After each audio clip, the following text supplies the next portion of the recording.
and pleased to welcome to the DOJ our great governor, Governor Gavin Newsom, as well as Kim Johnson, Secretary of the California Health and Human Services Agency, each of whom you will hear from shortly. I'm going to kick it off here today to announce California's latest lawsuit against the federal government, and specifically the U.S. Department of Agriculture, also known as USDA, and Secretary Brooke Rollins. Using the current federal shutdown as a scapegoat, USDA has unlawfully suspended funds for the Supplemental Nutrition Assistance Program, SNAP, for the first time in the program's history, informing state agencies that the federal government will withhold all November benefit payments. Trump and Rollins are cutting off benefits for more than 41 million Americans. 41 million Americans, red states and blue states, folks who rely on SNAP to put food on the table, even though there are billions of dollars in contingency funds and other funds that could be used to provide SNAP benefits during the shutdown. They are doing this on purpose. It is deliberate. It is intentional. They have the funds. They're just not using them. The vast majority of SNAP recipients are families with kids, elderly individuals, and people with disabilities. These are our most vulnerable. Society should be judged on how we treat the most vulnerable. Trump gets an F for what he is doing here to our kids and to our most vulnerable Americans. Here in California, our SNAP program, CalFresh, supports 5.5 million Californians every month, including 1.9 million children. All of them are counting on this program. They're counting on their government to follow through on its promise and to provide the support that they need. In abruptly suspending SNAP, Trump and Rollins have broken the law. They have forced states to scramble to try and clean up the federal government's mess. And worst of all, they've left 41 million Americans unsure of where their next meal will come from. With today's lawsuit, our coalition of 23 attorneys general and 3 governors who are standing up for the people in their state have made it clear that we refuse to stand by and allow the Trump administration to arbitrarily and unlawfully do away with a decades-old safety net program, the country's most important tool for fighting against hunger. Before I talk further about this case, I want to acknowledge the incredible teams in all of our offices who worked diligently to put this lawsuit together, including working through the weekend. It has been common that working through the weekend and late nights, sometimes all-nighters, is something that our team is no stranger to. I'm grateful for them. I'm proud of them. They don't do it for the recognition. They do it for the mission. And at California DOJ, folks who are pursuing that mission includes our government law section, our special litigation teams. We wouldn't be able to serve our respective states without these incredible public servants. I'm grateful to be one of their colleagues and to lead our department. Which brings me back to this lawsuit and the unlawful suspension of SNAP benefits. I want to first back up a bit to explain the timeline here. On September 30th, ahead of the imminent shutdown, USDA issued a, quote, lapse of funding plan that stated that Congress's clear intent is that SNAP should continue, even if there is a lapse in federal funding. They said that on September 30th. The plan also stated that Congress, which created and funds SNAP, has provided multi-year contingency funds to provide for the benefits in situations just like this. This is what the contingency funds are for, to be spent in times like this. Based on 2 congressional appropriations, we believe that USDA has up to $6 billion in contingency funds and possibly more to fund SNAP. All they have to do is spend that money that is there for this purpose, but they're not. That's enough money to cover November's benefits, and there are other pots of money that USDA can access that could fund the rest of November's benefits. On October 1st, once the shutdown had begun, USDA sent state agencies a letter directing them to continue administering SNAP, including processing new applications and preparing November's benefits. 9 days later, in direct contradiction of those 2 earlier communications, USDA sent a new letter stating that if the shutdown continues, there wouldn't be enough funds for November benefits. Complete 180. The letter claimed that USDA had only just begun the process of fact-finding and information gathering to address the impact of the shutdown, It stated it needed maximum flexibility, was their term, during the shutdown, and directed us to withhold November benefit issuance files until further notice. Nothing was said about the contingency funds reserved for a situation just like this one. That seemed to be an inconvenient fact that they didn't want to talk about. Nothing was said about USDA's prior communication that said the opposite. They ignored their communications from just days earlier. Nothing was said about the families that would be left high and left dry come November. On October 24th, USDA sent another letter confirming that it was suspending November SNAP benefits. That same day, USDA issued a memo claiming that it had no legal authority to use contingency funds and that tapping into the available funds would jeopardize other federal programs that need to be funded. But USDA provided zero basis of any kind, zero authority to support that claim. The next day, the SNAP website blamed Senate Democrats for the SNAP suspension and claimed, quote, the well has run dry, end quote. Mind you, there is a contingency fund with billions of dollars. That's the well that is supposedly dry. We know that's absolutely false, that the well has run dry. That claim is wrong. It's a lie. The well has up to $6 billion ready to be tapped into. Trump and his administration are willing to put more than 41 million Americans at risk of hunger, at risk of food insecurity, at risk of malnutrition, if it gives them a new play in their twisted political game. They are playing politics while Americans go hungry. It is avoidable. They have chosen this path. The reality is that what the Trump administration is doing is illegal. The federal government has a legal obligation to provide SNAP payments to those who meet program eligibility requirements. The law is clear that USDA can't suspend SNAP benefits without first spending the money it has available, which it has not done. Instead of providing the benefits it can, doing the most good it can, USDA has unnecessarily and unlawfully suspended the program altogether without an adequate explanation or a plan. By failing to follow the law and fulfill its obligations, by flouting process and protocol required when dealing with federal programs and federal funding appropriated by the co-equal branch of Congress, by ignoring Congress's intent, by providing no clarity or further information to the states that actually have to run the program, despite our requests for more information, by failing to engage in any reasoned decision-making, and failing to consider the impact their actions will have on our states or the health and well-being of millions of Americans.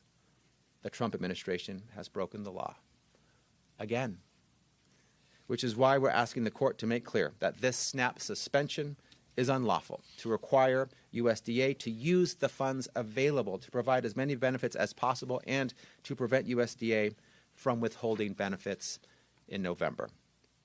Every American, regardless of political affiliation, should be outraged by the Trump administration's willingness to let more than 41 million Americans go hungry. Completely avoidable, not necessary, a chosen path.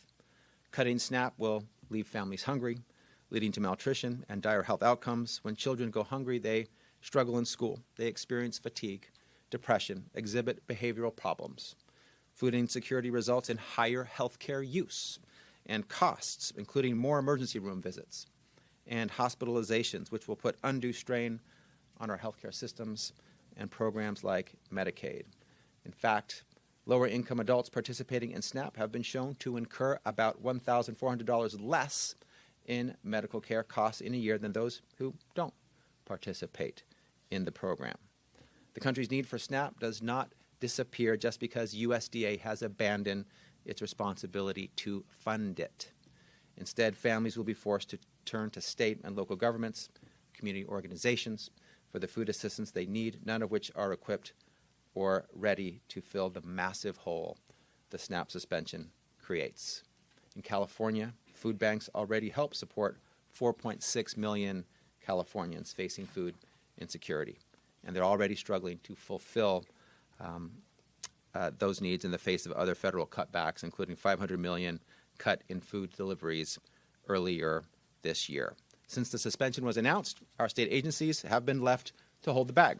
State agencies are required to continue operating our SNAP programs even when the federal government has suspended benefits. That means with little notice, our states have to continue processing applications, knowing the applicants won't receive the benefits they're applying for.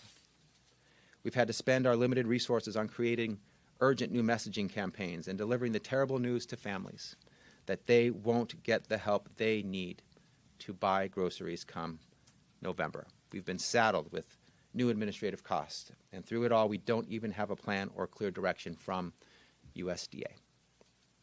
Meanwhile, our economy is about to feel the hit of SNAP's disappearance. Stores and farmers will lose out on the business they expect from SNAP recipients. In California, we're talking about 26,600 grocers, farmers markets, and other businesses that accept SNAP payments. USDA itself has estimated that every $1 in SNAP benefits generates more than $1.50 in economic activity, a 150% return for our economy now gone. The irreparable harm to families and individuals who count on SNAP, the harm to our states and state agencies, and the harm to our economy is immense and imminent unless USDA immediately reverses their decision. Trump and Rollins have made it clear that the millions of families who rely on our government for food assistance are not a priority. Kids who will be more focused on their grumbling bellies than what they're learning in school aren't a priority. Seniors, individuals with disabilities, and veterans, not a priority. Ending this government shutdown isn't a priority. Trump has made clear he's more focused on tearing down a historic building to build himself a gold-laden ballroom for lavish parties than ensuring American families can put dinner on the table. And the fact that Thanksgiving is mere weeks away is just salt in the wound. Just imagine the extravagance of Trump's Thanksgiving table while millions across the country don't know how they'll even buy a turkey. Trump and Rollins may be pointing at the shutdown as the cause of this disastrous suspension, but the USDA has historically continued the safety net program through shutdowns. We've been here before. This money has been spent before. It can and it must legally be spent now. As recently as 2021, the USDA and the Office of Management and Budget made clear that Congress intends for SNAP benefits to continue despite lapses in appropriations, and the USDA should use contingency reserves in that case. During the 2019 government shutdown, USDA acknowledged that contingency funds could be used to continue SNAP benefits. There's neither any legal basis or precedent for USDA's decision to suspend SNAP and desert more than 41 million Americans. It's untenable to think that the administration would stoop as low as letting people go hungry to try to win some political upper hand so they can bludgeon Democrats with it. It's time for the president and his administration to actually serve the people of this country and abide by the laws they swore to uphold. It's deeply disconcerting that 40 weeks into this presidency, California has already had to file 45 lawsuits against Trump and his administration, more than one a week. But that's the reality we're in. And you've got my word that my fellow Democratic attorneys general and I won't back down, whatever comes. We'll continue to stand up for our states, the people who live in them. We'll continue to take the federal administration to court when they break the law, violate our Constitution, and harm our people. If they break the law, we sue. If they don't break the law, we don't sue. It's that simple. And so we've done it 45 times so far. And before I turn it over to the governor and my colleagues here, I want to again thank the members of California DOJ's team who made this lawsuit possible. I want to shout out and thank Maria Buxton, Sebastian Brady, Liam O'Connor, Chris Kissel, Ryan Eason, and William Bellamy, a great team I'm proud to work with and serve with. And with that, please let me introduce Secretary Johnson, and we'll circle back for questions at the end. Secretary? Good luck, Secretary, after that. Jesus Christ, that was good. Yeah, Convinced me. Absolutely. I got nothing. Anyway. And thank you. As I'm proud to stand here alongside the Attorney General and the Governor, I'm also devastated that we must fight to simply ensure people can put food on the table, especially those with the most need. And the Attorney General covered who we're talking about, 5.5 million Californians, again, primarily families, 1.1 million older adults over the age of 60, our elders, our grandparents, over 84,000 veterans, also part of those that are impacted, low-income college students, and more.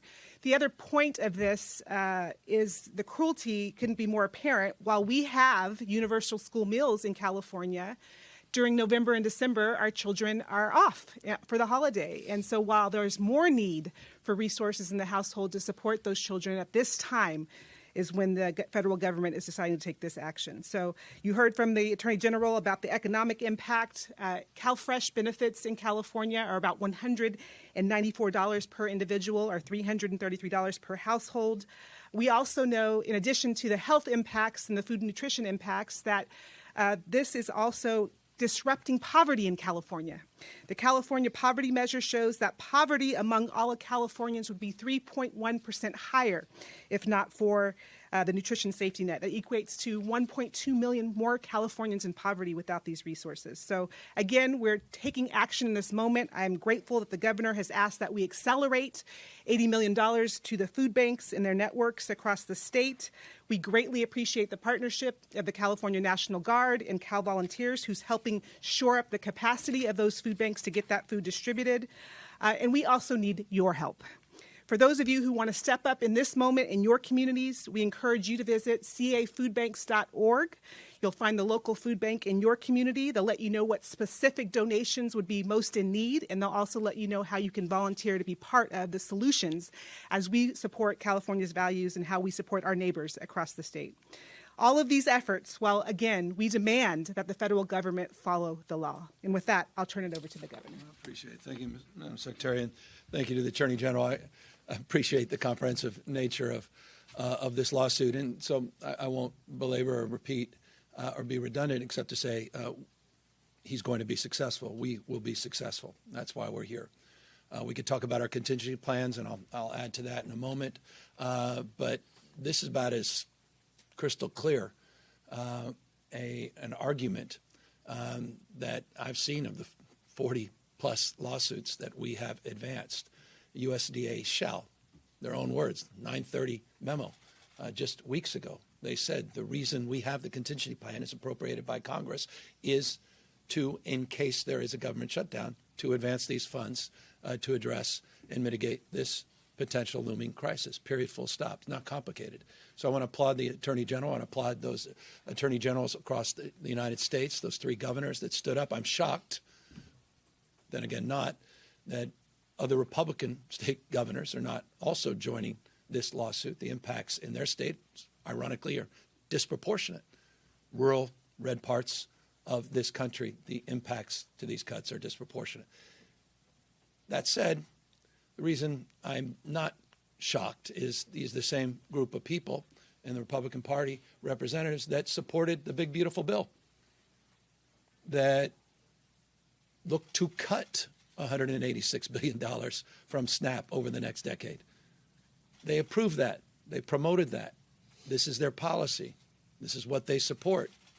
This is, in many respects, a preview of things to come. $186 billion 10-year cut to food stamps to SNAP in the big, beautiful bill, impacting in California. We estimate 395,000 people that will lose their coverage because of the new criteria and new requirements in that bill. I find it also interesting that the Senate's going to be having lunch today. Lunch to discuss cuts to food programs. Hope they enjoy their lunch. Just paint that picture. Attorney General painted the picture of the ballroom. I just want to paint the picture, the situational reality of what is and what is not occurring in Washington, D.C. The Speaker of the House of Representatives remarkably once again lied when he said, well, it's a government shutdown, there's nothing we can do about it. You can see the board right behind the Attorney General. There's been situations in the past consistently. This program has been funded during government shutdowns. He lied. Once again, he lied. It's also interesting to me because I spent a little time at a wonderful Jesuit university. If there was anything I remember about my 4 years with Father Cause, is that the New Testament and Old Testament have one thing dominantly in common. In Matthew and Isaiah, Luke, Proverbs, go down the list. It's around food. It's about serving those that are hungry. It's not a suggestion in the Old and New Testament. It's core and central to what it is to align to God's will, period, full stop. I say that because these guys need to stop the BS. in Washington, D.C. So they're sitting there in their prayer breakfasts. I mean, maybe they got an edited version of Donald Trump's Bible, and they edited all of that out. I mean, enough of this. Cruelty is the policy. That's what this is about. It's intentional cruelty, intentionally creating anxiety for millions and millions of people, 5.5 million here in our home state. So, again, our state of mind is pretty clear. We're going to win this lawsuit. And I want to thank the Attorney General and his team for outstanding job putting together the arguments and putting together the partnerships and the coalition to advance this lawsuit. I'll close briefly. In the absence of that success, California has fast-tracked the distribution of $80 million to the 50 food banks, the spoken hub wheel that we have, the system networks that support about 2,500 pantries across the state. We fast-tracked the distribution of $80 million.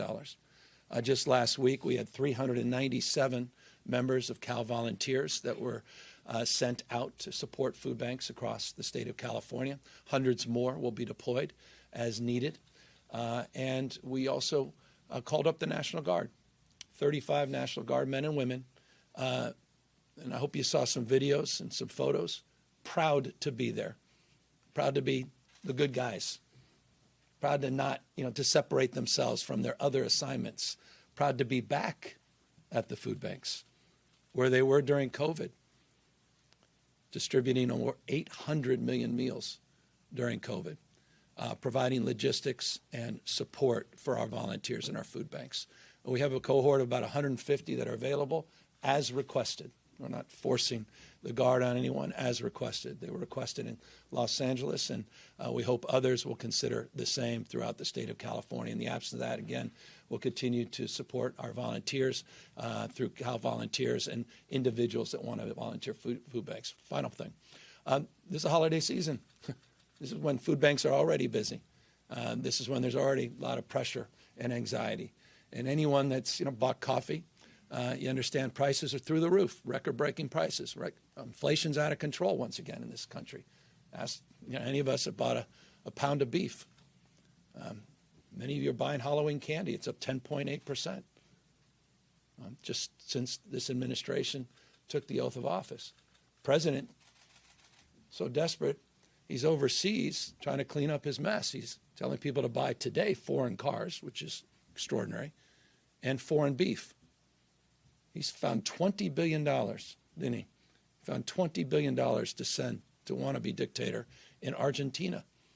Now he wants to buy beef from Argentina. $20 billion he found, but he can't provide as legally required $6 billion from a contingency fund that was set up precisely for this moment. That's about cruelty, period. That's all this is about. So respect to our AG, to our blue state governors leading the way, and shame on those Republican representatives in Congress, particularly those having lunch today as we discuss contingent plans all across the United States to help keep people fed and keep people from being hungry. With that, the AG is here to answer any of your questions. I'll start with an on-topic question, Attorney General. So process-wise, what do you anticipate, just moving forward? Do you anticipate a judge making a ruling on a temporary restraining order? And then if I am a person that receives SNAP funding come this weekend, what should I anticipate? Great question. Thank you for the on-topic question. We are filing today both our complaint as well as a temporary restraining order request. The temporary restraining order requests move on an expedited timeline. We can get a hearing and a ruling. Sometimes we've gotten them the same day, sometimes the next day.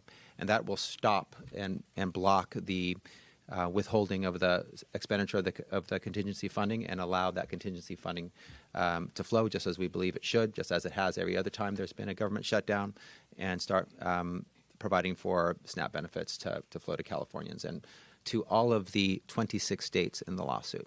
I do want to make a point to the governor's point.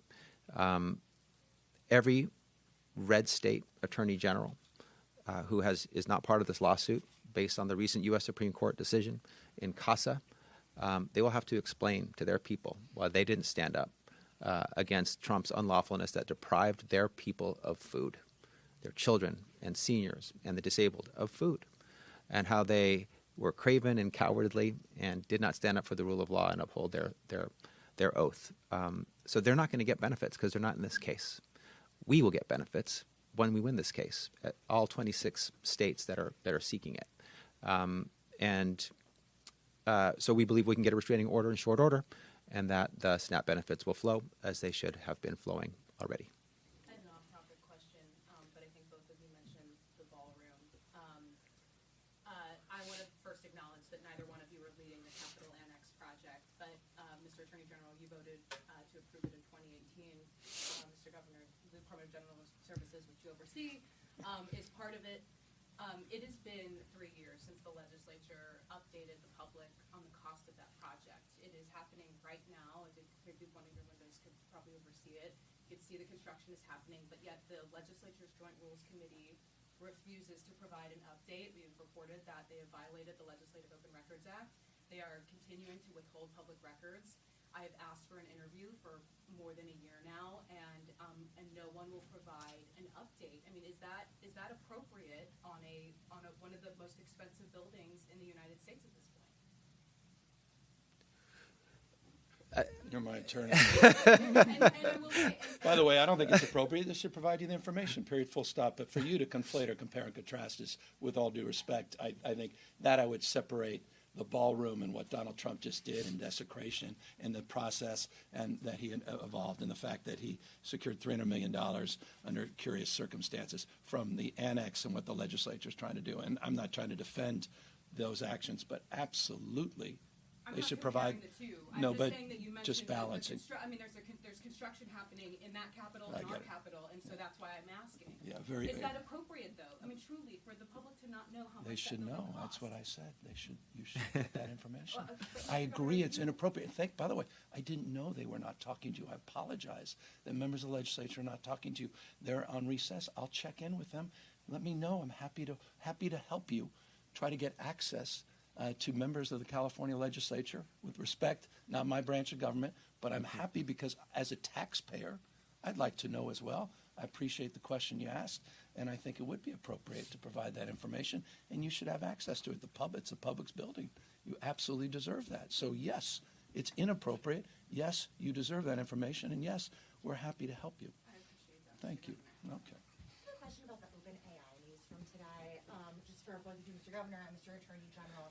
How engaged have either or both of you been with OpenAI? Mr. Governor, I know that like a lot of your allies have been hired by OpenAI now that they are transitioning to a for-profit model. I'd like to hear about that from you. And also, Mr. Attorney General, have you gotten any kind of deal or agreement from them on children's safety, which you said was like how will the state continue to oversee this?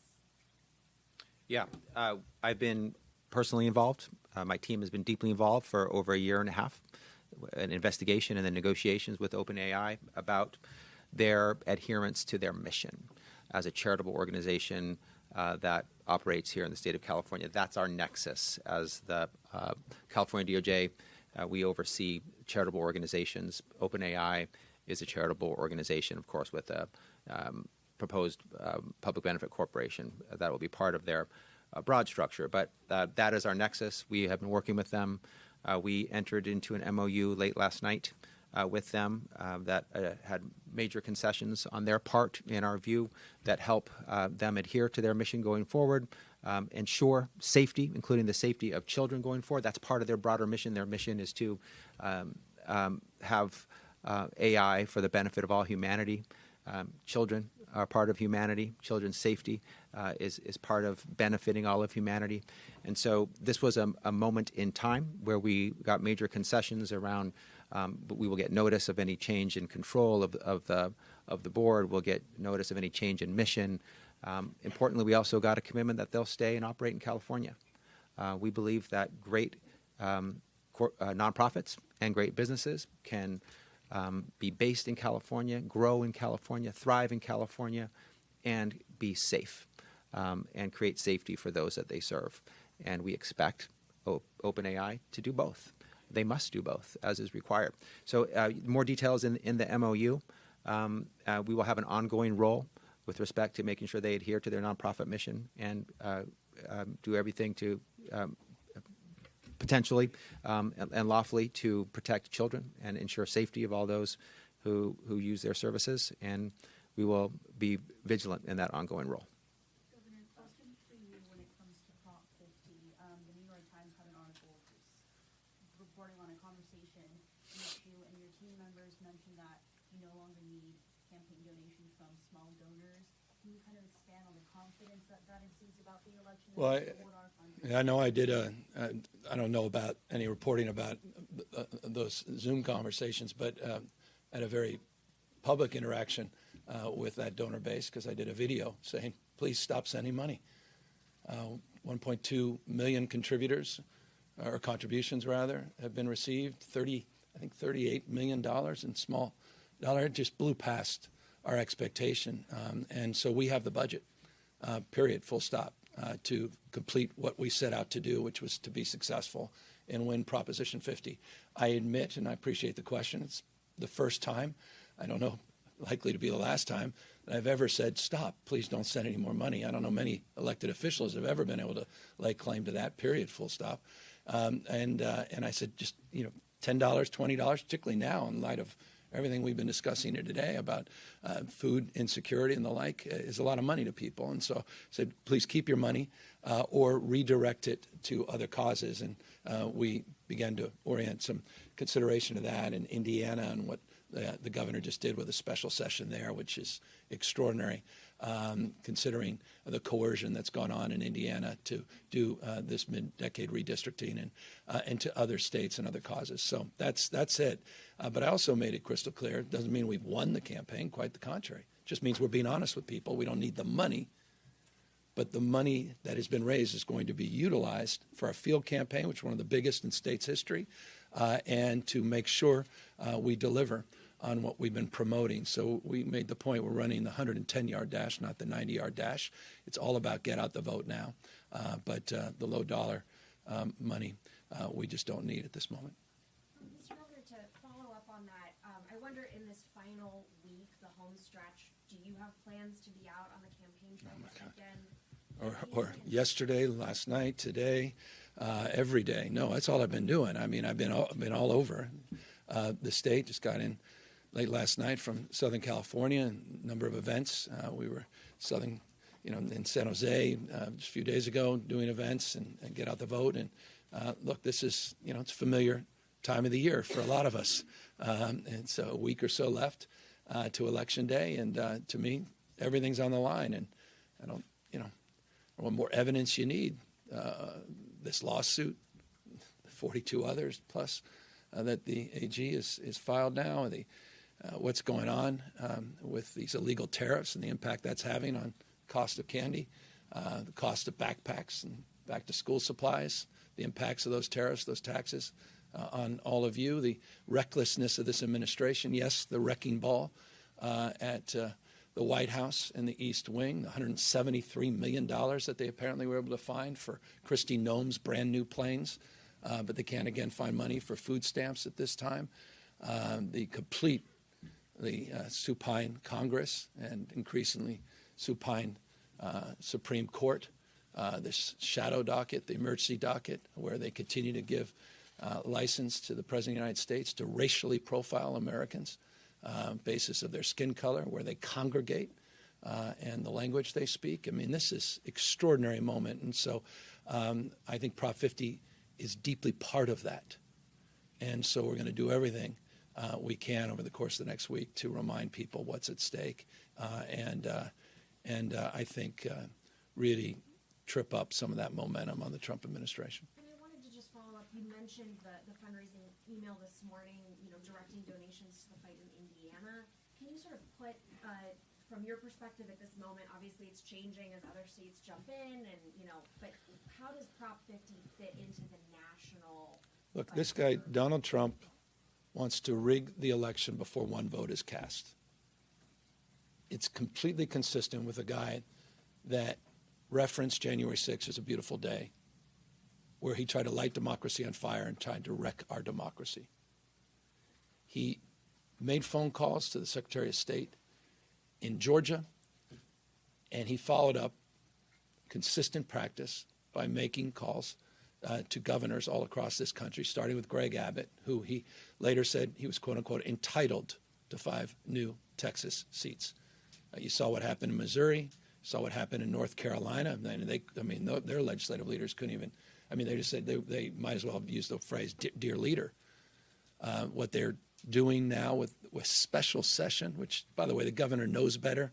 He didn't want to do this in Indiana, but the threats coming from the Trump administration to Republican governor, this is just unprecedented in American history. And so Prop 50 is our way of fighting back. He's rigging the game. He can't win. He's weak. That's what this is all about. He's a race against the clock. He knows he's going to lose the midterm elections. He knows it, so he has to change the rules because he can't win fairly. He can't win if the rules are not changed in his favor. That's why he's rigging the election. That's why he sent masked men, Greg Bovino, who's in court appropriately today. When we kicked off our Prop 50 campaign, he sent his masked men, his secret police. They at least appear to be acting as secret police, sworn in office, swearing an oath to the President of the United States. Listen to Bovino's defense of what he just did, throwing chemicals at people against a court order. He said, I work for the President and Kristi Noem. No, you don't. You work for the people of the United States of America. You took an oath of office to the Constitution of the United States of America, not to one man.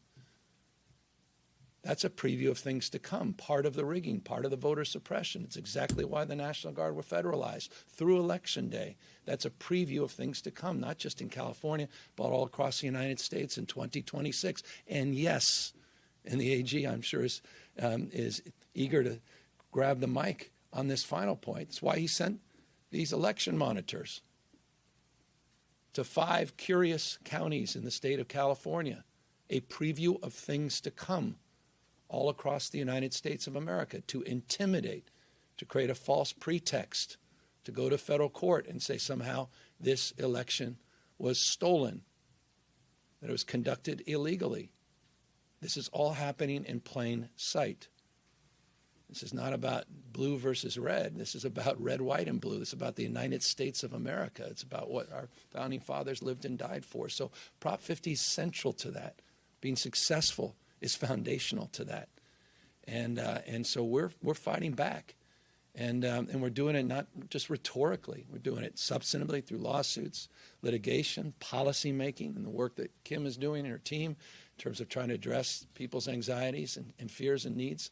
And we're doing it substantively, the people of this state. And I think they're going to send a very powerful message to the rest of the country that there has to be a new approach to dealing with Trump and Trumpism, that what we've done in the past has not been working.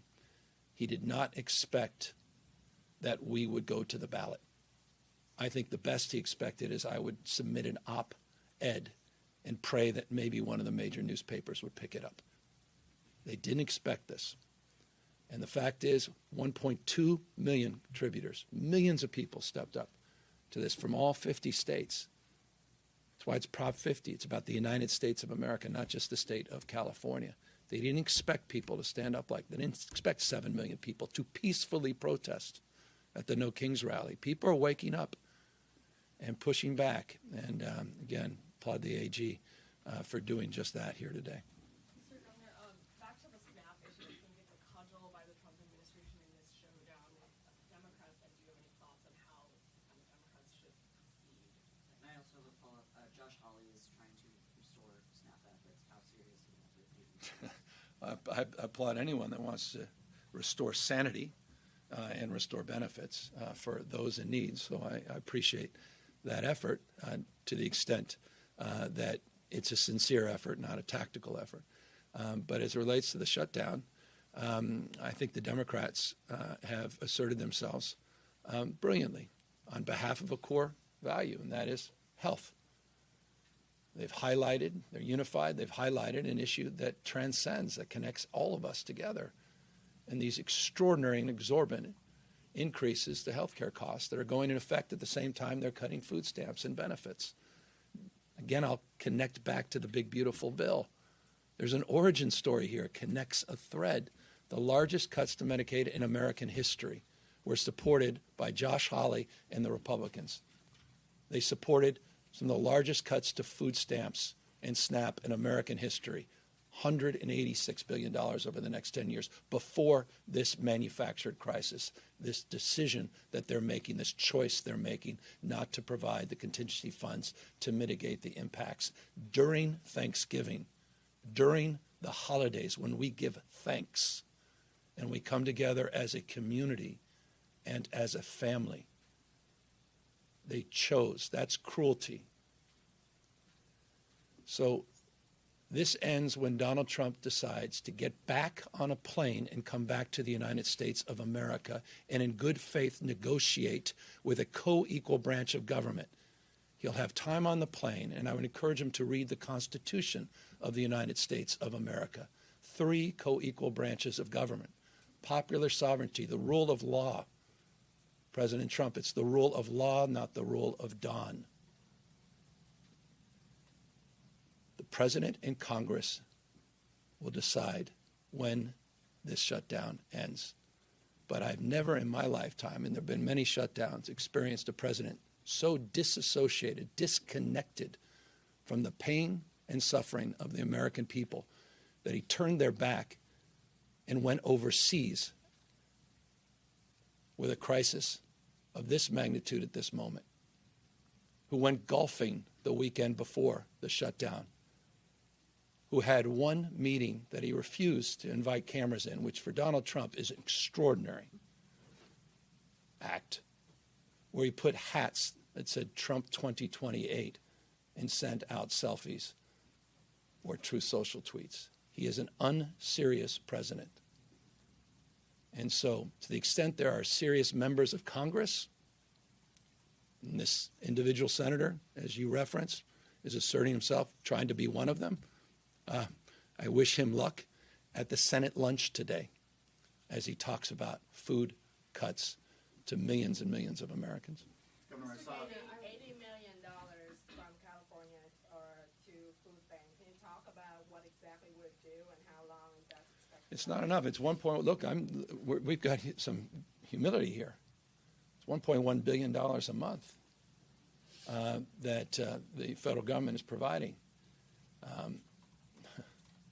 So food banks at this time of year, again, are busy. And the food bank, all their representatives will say this, $80 million is not going to be close to enough. I've talked with legislative leaders. I'm going to add a topic, the next conversation around the annex. Appreciate that. But I talked to legislative leaders about this issue and what we can do together. I'm in the process, as you know, of putting together next year's budget. This is when I get busy with the budget, which I'll submit in January, and additional resources that we can work together to find. Trying to do that for a myriad of other programs, from Planned Parenthood to issues across the spectrum because of what's happened in Washington, D.C., and have to find a way to balance all those things. But we were pleased to be able to work with agency to get those dollars distributed. And again, it's to 50 specific grantees, and then they work with hundreds, quite literally hundreds, over 2,000 specific pantries and programs throughout the state. We're encouraging more volunteers. We're bringing in our own volunteer corps, and again, the National Guard, to the extent logistics becomes a growing issue. But no, $80 million, I'm mindful, is not going to do the job, and so we're going to have to do more. Mr. Governor, I wonder if you have a pulse on the public perception of National Guard troops at food banks. Obviously, they're there to help with operations, but I imagine there might be some uneasiness given the last few months. Is there any concern that might scare people away from going into Yeah, that's why it's voluntary. It's why they're requested. And you know, one of the wonderful things, and I saw so many interviews with National Guard, and they're not, you know, they were so pleased to get back to what they do best. I mean, these are the same National Guard men and women. By the way, these are teachers, doctors, nurses. These are folks that work at food banks. These are your neighbors. These are healthcare workers. These are remarkable public servants and patriots. These are the folks that we deployed, 3,000+ of them, to help with the recovery for the fires in Los Angeles. I mean, the biggest problem we had, I'll remind you, with the National Guard in Los Angeles was the amount of food and water that they were receiving, the number of selfies that were being requested. It was overwhelming, the gratitude in every part of that county. It was really wonderful to see. Only Donald Trump could destroy that trust. And so on that topic, we're sensitive to that. But one of the great things to me that really sensitized me was redirecting to the mission to which they should be used for, was how grateful many of them were. And they said that. You'll see some of you have quoted, some of you have written about it, and I appreciate that. I think it's important. They're saying, thank you. This gives us a chance once again to reintroduce who we are and what we're about. We don't have masks on. We're not being told to hide. We're not coming in with guns. But I'm deeply mindful, not only mindful of the frame of your question, which is great. We also have met with advocacy groups and others that have expressed that concern. And we made the point, to the extent they're needed, we can use them logistics in the background. We can organize them in a very distinctive way. We'll curate that. And we're not trying to do things to you, but with you to the extent you need it. But the LA example was really wonderful and heartwarming. And I hope it's a model that will encourage others. Governor, we saw the interview this weekend. You've been asked about the president question over and over again. There was a different response this weekend on Sunday's CBS This Morning with Robert Costa. I'm just curious if you can shed some light on that. Nothing more. There's no. I was just being honest about the fact that people have conversations, and so I thought it'd be better to be direct as opposed to do the usual kabuki that politicians tend to do on the subject. But beyond that, there's quite literally nothing to add. Quite literally nothing more to add. Any message for Californians who are about to start buying their Cover California 2026 plans for you or for Secretary? Yeah, I mean, look, some are going to experience 388% increase. 388% increase. That's what this whole government shutdown's about. To have the backs of tens of millions of Americans that are going to face unprecedented increase in their health care costs. We're living in a state with 6.4% uninsured. I want to contrast that, for example, in relationship to Prop 50. Greg Abbott, I believe the last time, you can quote me, but with an asterisk, the last time I checked, their uninsured rate was 16.7%. It's a taker state that takes more federal money and still provides less. 16.7% uninsured rate. California was at 6.4%. First state to provide universal health care regardless of pre-existing conditions, ability to pay, and regardless of your status. And then we run right into this brick wall with these subsidies. And the impacts are outsized for the state of California because of the number of people that rely, disproportionate number in our state that rely on these subsidies. So you saw, and we've put out charts on the Bronze Plan at Blue Shield and others. I mean, these are jaw-dropping increases, and those notices are going to go out. They went out, and we were pretty candid about it. Congress and the president have not been able to agree, and as a consequence, the premium increases are going to skyrocket. And so we're doing all we can to continue to support our leaders in Congress, House and Senate, to hold the line on behalf of Californians and the American people to support those subsidies. Not only support them in the short run, but support extending those subsidies beyond November of 2026. And we have time for just one more question. Mr. Bonta, are you staying out of the governor's race still? Is that still a plan for you? Well, I haven't said I wasn't going to run for a third term. I am staying out of the governor's race. I am honored, grateful, feel it's a privilege to serve as AG anytime, and particularly in these times. This is the most important moment and the most important job I've ever had. I want to give everything I have to it, my time, my attention, my passion, my energy, my focus. We have more than one case a week. We're fighting for the future of our democracy, rights, protections, the rule of law, our Constitution, and I want to be central to that fight on behalf of the people of this great state and this great country. So I'm completely focused on being the best AG I can. And if I did have a third term, I wouldn't want to lose him as AG. He's doing an exceptional job. So I like that answer. Even if you thought that was a political, I don't know. You may have thought that. I don't know. Thank you, guys. Thank you.